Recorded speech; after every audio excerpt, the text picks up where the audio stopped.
भारत से जाने वाले इमिग्रेंट्स ने ऑस्ट्रेलिया में जाकर 200 सालों के बाद कौन सा रिकॉर्ड तोड़ दिया है? असम चीफ मिनिस्टर ने अब कौन से देश को लेकर कंट्रोवर्शियल स्टेटमेंट इशू की है? और मोस्ट इंपॉर्टेंट, अमेरिका ने भारत के ऊपर टैरिफ और सैंक्शंस लगाने के लिए अब कौन सा हथियार इस्तेमाल किया है? इसके अलावा भी काफी सारी इंपॉर्टेंट अपडेट्स आ रही हैं जो आपको मेन स्ट्रीम के न्यूज चैनल्स के ऊपर एक साथ देखने को नहीं मिलेंगी, इसलिए वीडियो को एंड तक देखिएगा। सबसे पहले बात करते हैं भारत और ऑस्ट्रेलिया के बारे में। रेफरेंस के लिए आपकी स्क्रीन के ऊपर आर्टिकल का स्क्रीनशॉट है। न्यूज निकल कर आ रही है कि इंडियन इमिग्रेंट्स ने ऑस्ट्रेलिया में सबसे बड़ा रिकॉर्ड तोड़ दिया है और इंग्लैंड को पीछे छोड़कर अब इंडियंस ऑस्ट्रेलिया के अंदर सबसे बड़ी माइग्रेंट कम्युनिटी बन गए हैं।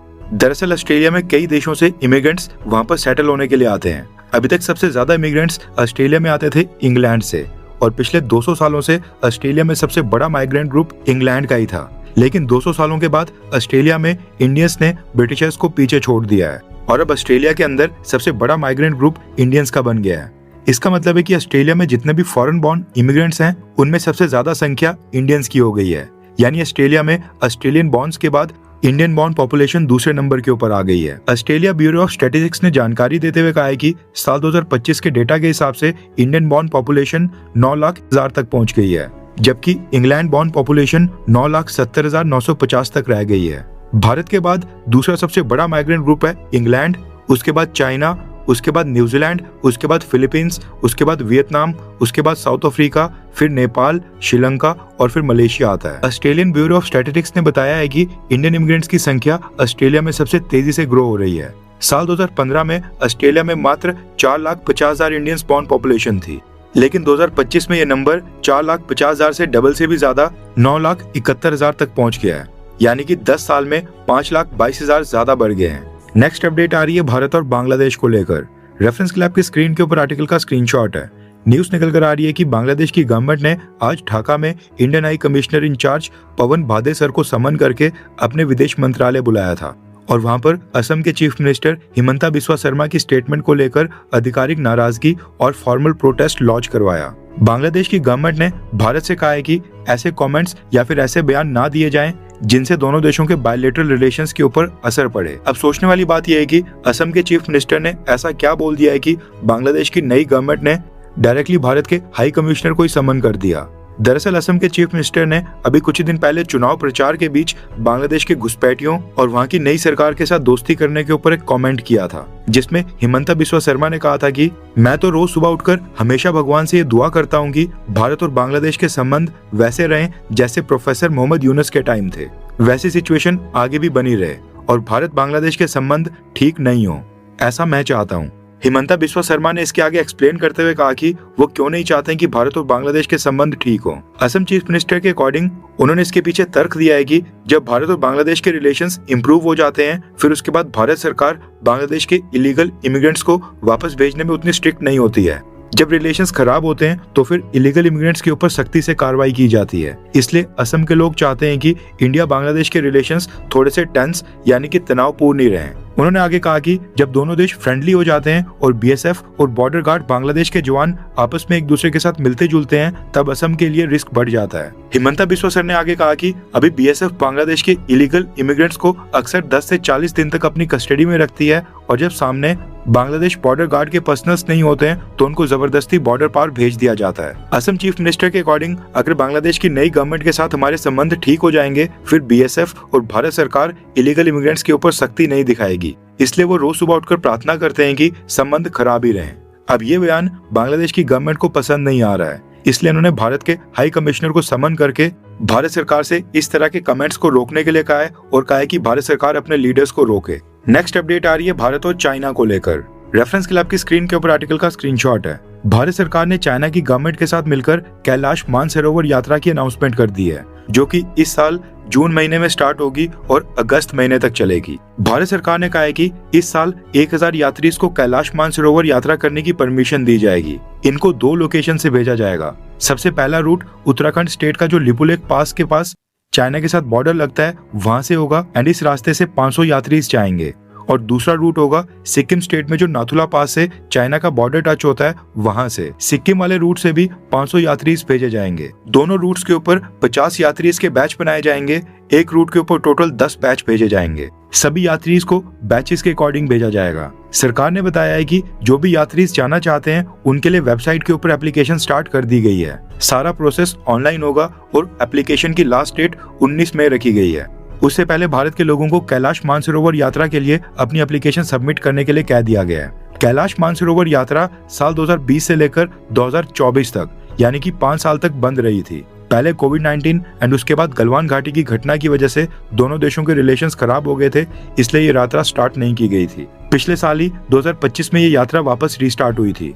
अब कितने यात्री जाएंगे कितने नहीं, ये चाइना परमिशन देता है। भारत के पास नेगोशिएट करने के अलावा और कोई ऑप्शन नहीं है। पिछले साल चाइना ने भारत के लोगों को 750 परमिट्स दिए थे, यानी कि 750 यात्रीज का कोटा दिया था, और इस साल इसको बढ़ाकर 1000 यात्रीज कर दिया गया है। पिछले साल 5500 से भी ज्यादा लोगों ने कैलाश मानसरोवर यात्रा के लिए अप्लाई किया था और उनमें से 750 को सिलेक्ट किया गया था, और ये सिलेक्शन होती है ऑनलाइन लकी ड्रॉ और कंप्यूटराइज्ड लॉटरी सिस्टम से। नेक्स्ट अपडेट आ रही है भारत और अमेरिका के बारे में, क्योंकि अमेरिका ने भारत के ऊपर एक बहुत ही बड़ा एक्शन लिया है। रेफरेंस के लिए आपकी स्क्रीन के ऊपर आर्टिकल का स्क्रीनशॉट है। न्यूज निकल कर आ रही है कि अमेरिका ने भारत को अपनी प्रायोरिटी वॉच लिस्ट में डाल दिया है और सीधा सिग्नल दिया है कि उन्हें लगता है कि भारत में उनकी कंपनीज के पेटेंट्स और कॉपीराइट्स को सेफ और प्रोटेक्ट नहीं किया जा रहा है। अमेरिका का कहना है कि भारत यूएस कंपनीज के बिजनेस इंटरेस्ट को पूरी तरह से प्रोटेक्ट नहीं कर रहा है। अमेरिकन कंपनीज के इंटेलेक्चुअल प्रॉपर्टी राइट्स जैसे कि पेटेंट्स, सॉफ्टवेयर, फिल्म्स, मेडिसिन, इन सबको प्रॉपर प्रोटेक्शन भारत में नहीं मिल रही है, जिसके चलते office of the United states trade representatives ने इस बार अपनी 301 रिपोर्ट में भारत को भी प्रायोरिटी वॉच लिस्ट के अंदर डालने का फैसला किया है। इस बार इस लिस्ट में भारत के साथ चाइना, रशिया, इंडोनेशिया, चिले और वेनेजुएला जैसे देश शामिल हैं। अब आप कंपैरिजन करके देख सकते हैं कि रशिया, चिले, चाइना और वेनेजुएला इनके साथ अमेरिका के कैसे रिलेशंस हैं, एंड इस लिस्ट में अमेरिका ने भारत को भी अब डाल दिया है। सॉफ्टवेयर की पायरेसी, डुप्लीकेट प्रोडक्ट्स या फिर मूवीज लीक होना ये तो खैर नॉर्मल ही है, लेकिन अमेरिका की सबसे बड़ी प्रॉब्लम है भारत की फार्मा कंपनीज, जो यूएस कंपनीज की पेटेंट खत्म होने के ऊपर उनका जेनेरिक वर्जन बना देती हैं और फिर उसको दुनिया भर में एक्सपोर्ट करती हैं। रिसेंटली यूएस कंपनीज के पेटेंट खत्म होने के बाद भारत में कई सारी Indian pharma companies GLP-1 weight loss drugs भी बना रही हैं। सेम इसी तरह से बाकी मेडिसिन और ड्रग्स के साथ भारत में होता है। अमेरिका में पेटेंट से रिलेटेड जितने भी लॉज हैं वो सब बड़ी बड़ी फार्मा कंपनीज को फेवर करते हैं। वहाँ पर फार्मा कंपनी की जब पेटेंट खत्म हो जाती है तो कंपनी उस ड्रग में छोटे मोटे चेंजेस कर अपनी पेटेंट की अवधि को बढ़ा देती है, जिससे पेटेंट कभी भी खत्म नहीं होती है और मेडिसिन और ड्रग्स की कॉस्ट हमेशा हाई बनी रहती है। इसको एवरग्रीनिंग कहते हैं, जिसको भारत की सरकार सपोर्ट नहीं करती है। भारत में पहले तो फार्मा सेक्टर में पेटेंट रजिस्टर करवाने में कई सालों लग जाते हैं, काफी लंबा प्रोसेस होता है, और जब तक मेडिसिन या ड्रग के रिजल्ट में कोई बड़ा रिमार्केबल बदलाव नहीं आता है तब तक भारत में पेटेंट को एक्सटेंड भी नहीं किया जाता है और ना ही नई पेटेंट ग्रांट की जाती है। नई पेटेंट ना मिलने के ऊपर जब पेटेंट एक्सपायर हो जाती है तो फिर Indian pharma companies reverse engineering करके उस मेडिसिन के सस्ते और जेनेरिक वर्जन आसानी से मार्केट में लॉन्च कर देती हैं। मसला ये है कि भारत ने फार्मा सेक्टर में पेटेंट्स के ऊपर नरमी इसलिए रखी है क्योंकि भारत को 140 करोड़ आबादी की हेल्थ का ध्यान रखना है। सरकार इतनी बड़ी आबादी को फ्री मेडिसिन या फिर फ्री में ड्रग्स बिल्कुल भी प्रोवाइड नहीं कर सकती है। इसलिए भारत सरकार कोशिश करती है कि मेडिसिन और ड्रग्स के जेनेरिक वर्जन मार्केट में जल्दी से आते रहें, दवाइयों की कीमतें कम रहें ताकि लोग खुद ही सस्ती दवाई खरीद सकें। अमेरिका चाहता है कि उनकी फार्मा कंपनीज की पेटेंट्स को भारत में प्रोटेक्ट किया जाए और उनकी फार्मा कंपनीज की भारत में कॉपी ना बने। अब सवाल ये उठता है कि अमेरिका ने जो भारत को प्रायोरिटी वॉच लिस्ट में ऐड किया है, आखिरकार इसका भी इफेक्ट क्या होगा, भारत को इस स्टेप से क्या नुकसान होगा, ये जानना इंपॉर्टेंट है। अभी फिलहाल तो भारत के ऊपर कोई सैंक्शन या फाइन अनाउंस नहीं किया गया है।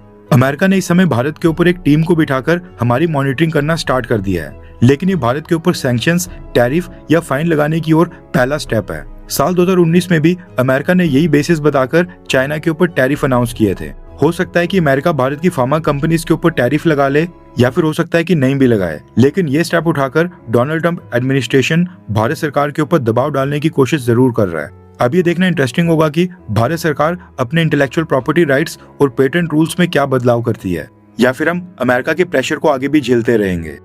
यहाँ तक अगर आपने हमारी वीडियो देख ली है तो इसका मतलब है कि आपको हमारी ये वीडियो काफी अच्छी लगी होगी। भारत की फॉरेन पॉलिसी, हमारी अर्थव्यवस्था और डिफेंस से संबंधित काफी सारी इंपॉर्टेंट न्यूज होती हैं जो बाकी चैनल्स कवर नहीं कर रहे हैं या फिर बाकी चैनल्स मिस कर देते हैं। हम वो सारी इंपॉर्टेंट न्यूज कवर करने की कोशिश करते हैं।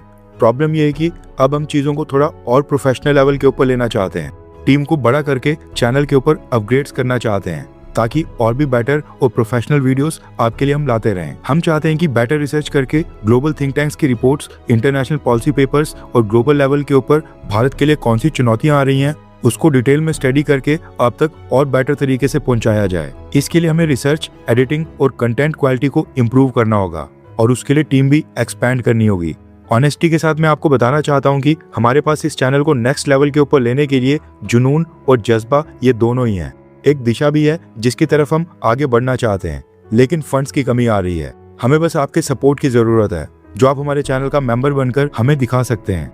हमने इंडियन अफेयर्स चैनल के ऊपर मेंबरशिप स्टार्ट कर दी है और मेंबरशिप को ज्वाइन करने का लिंक वीडियो के डिस्क्रिप्शन में दे दिया गया है, जहां से आप बहुत ही आसानी से चैनल को ज्वाइन कर सकते हैं।